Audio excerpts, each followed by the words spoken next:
Hey there, this is the Veehoo pet bed. It is elevated and it also has a mattress topper for the dog. Veehoo sent this over to me to try, and one thing I really like about Veehoo's products in general is that they are well made and easy to put together. Two things I'm always looking for with something like this. Assembly for me was easy to do. I literally just laid everything out. You put the poles in, the feet on, flip it over. I put the rail in, and then I finished it with the egg crate and mattress, and it all took about 5 or 6 minutes to do completely.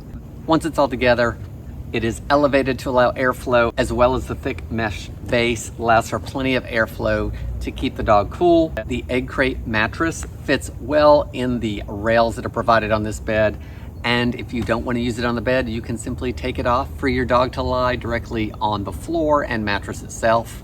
The mattress cover is zippered on 3 sides, making it much easier for me to get this in here, and it is removable. So I think when I wash it for the first time, I'm going to try it on my general cycle just to make sure everything looks okay, and then we'll probably do it as a regular wash load.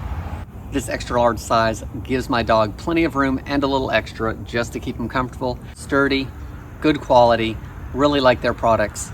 Guys, I hope this helps you decide on if this dog bed is a good dog bed for your pet.